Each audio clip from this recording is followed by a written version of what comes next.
All right, I'm in the Gokasho 9-hole cup. I'm in Friday's qualifying round on my practice account. And this is Gokasho Bay hole number 2. Hole number 2. There's some holes in here we can have a lot of fun with. I have no idea. I have no idea. Hold on one second. All right, sorry about that. Had to go talk to a man about a horse. Let's think. This hole right here, this hole doesn't feel like it's been changed since the beginning of the game, but when you've got lower developed clubs, this is the deal. This is one of those holes in Golf Clash that not as much now as in the past, but this is one of those holes where you lay up to here, that's shot 1. You lay up to here, that's shot 2. So this is your Albie shot on a par 5, right? And then you're shooting up to try and get the eagle. So you're trying to get that that -2 on this hole. The -3 shot is a layup to right here. So this is one of those holes that's a birdie hole, birdie par 5, with an eagle opportunity. And there are still a few holes in the game that this is the way it is, and you're trying to get this eagle is the goal. But Albie getting a -3 on this hole is like, you know, like out of the question.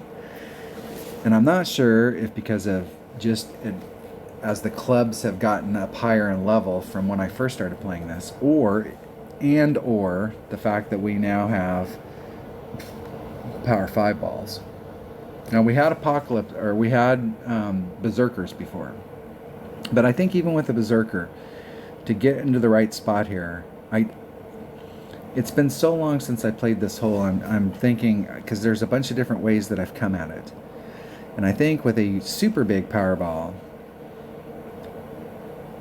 and I don't know that we've played this since we've come out with an extra mile 9. I think like our landing zone, our red line landing zone is back here. We're not like we're up against this trying to bridge this gap to get over to here. I don't think that's an option because the tee box is way back there. I think we're hitting somewhere up in this area trying to come towards the front, trying to lay it up. And you may bring a really accurate club to really get, because I mean obviously this is one of those shots, the farther you can get forward the better, but it's critical you don't end up in the rough up close. You're bringing out a big ball, and you're probably going to have to you're going to have to do this one of two ways. You're going to have to bring out a club that's got a lot of, this would be really good for a ball guy, and got a lot of curl to it, distance. A Guardian would probably not work because trying to get, you'd want to go from here, this would be your starting point. You'd come out pinching up in this corner, trying to bring the ball over to the other side. Now where are you trying to get to the other side? You can see where the white dot comes on. You're trying to get your bounce to come from this area right here and just work its way around. Like where here is the best spot to get? Anywhere right here on the fairway or on the green is the best spot to get. I mean, that's a win. I mean, because now you're just chipping it or putting it for the eagle. And this is a birdie hole with an eagle opportunity. But that would be your Albie shot, which is not really good, but you're like assuring yourself to get an eagle. The other way that you could go at it is you can come straight forward and do the white line where you're bouncing from this area right here, and you're trying to get that big dog. Depending on what kind of distance you have here with the ball will determine which club you can bring. So if you're right at your red line with your big dog, then you're using your big dog. If your bulldog or big dog's red lines up here, then that means you could do this with a sniper. But I'm pretty sure you'll probably have to bring out the biggest hitting club that you have in the bag.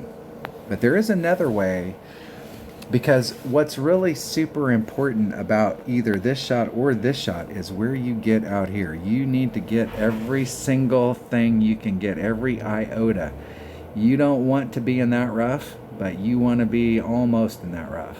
And I don't usually like having to hit because when you get into that, there's always a little bit of fluctuation, and you can catch it downhill where there's like a little divot in the course, and when the ball comes down, it catches it and just slides.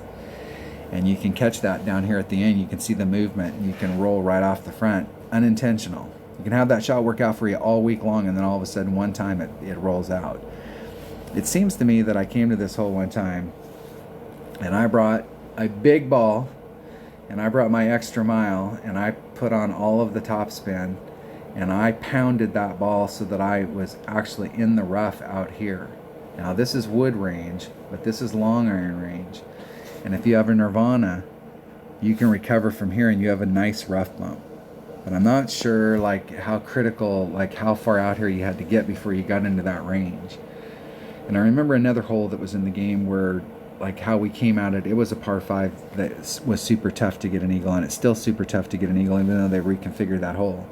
There was actually a way to put yourself in a better spot by hitting your first shot as far as you could into the sand. And then you had to take that sand shot, but if you could recover with that sand shot, you could put yourself in a killer situation.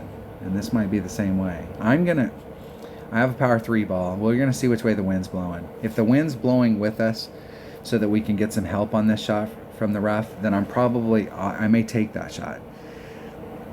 But I only have power 3 ball, so I'm gonna just hit to the end and see what I can get, like what it takes to get to the very end. And I may end up overshooting it and have to recover. But that way, if I'm gonna go for it in my main account because I have power 5 balls and I can go out there and really pound it down the fairway. But if I can't because of the way that the wind's blowing, then I want to at least know that it takes 2.5 topspin to get up there. I'm going to bring my extra mile, and I really want to bring, I'm not sure about, but I'm sure with a power 3 ball, I'm going to need every bit of help that I can possibly get. And I could bring a big topper on this.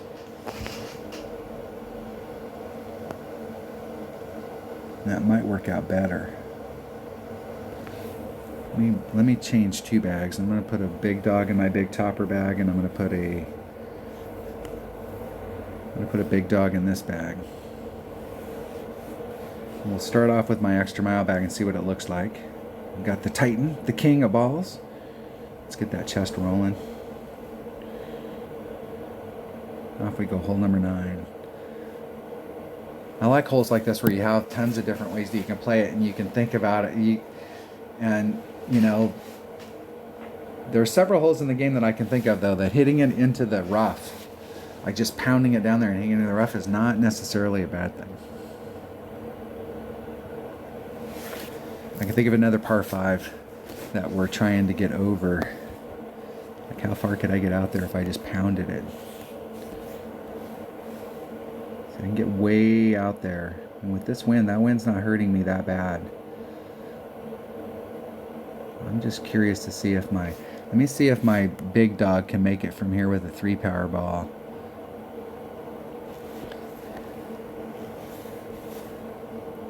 I'll definitely roll off.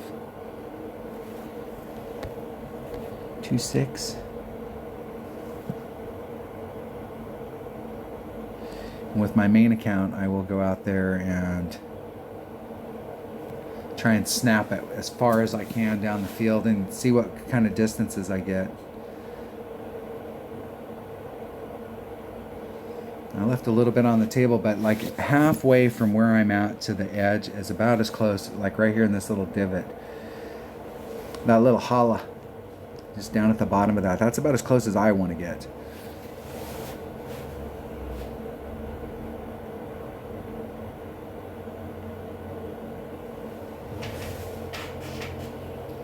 And we can drop down. This will give me a really good indication of like hitting it out into the rough out there, because if I can get a pretty consistent shot with my Nirvana's got pretty good top spin.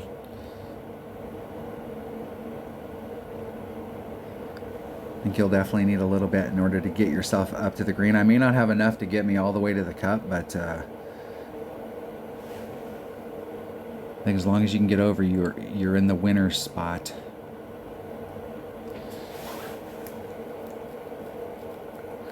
My opponent's also laying it up.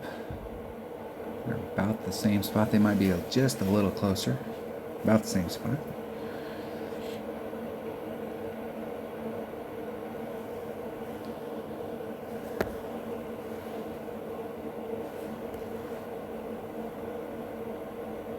Okay, there's 6. That does not... It's hard to tell whether or not that's enough. I'm going to do 6.5 top spin.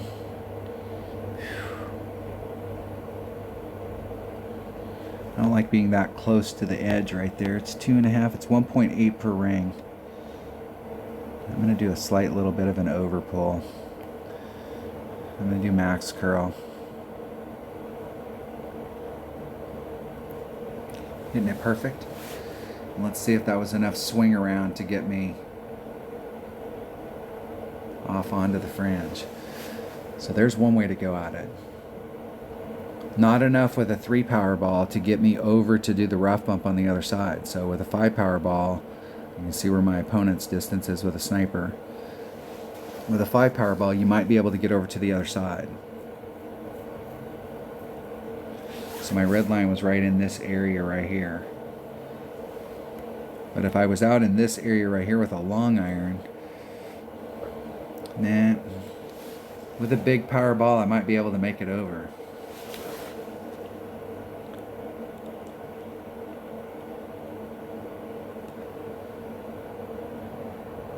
The problem with that big dog shot is setting it up where I was pretty dang close. Anything great to the right on that shot, you could be in big trouble. But you don't have a lot of room to the left. So anything great to the left, you're in big trouble too.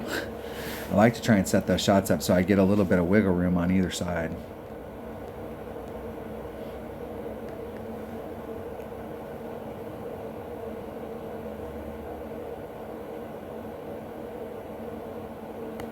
Hitting it perfect. In the hole. All right. I think I picked up 2 shots there. I think that we're gonna have to consider that to be a birdie hole with an eagle opportunity. But I think it's going to be mandatory that you get the eagle on it. And that was with a power 3 ball and a little bit of headwind.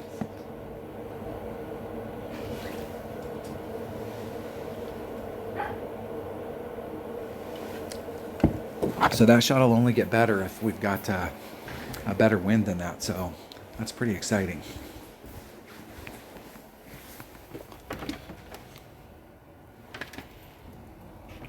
See if my opponent can get in. That's got to roll. Good shot.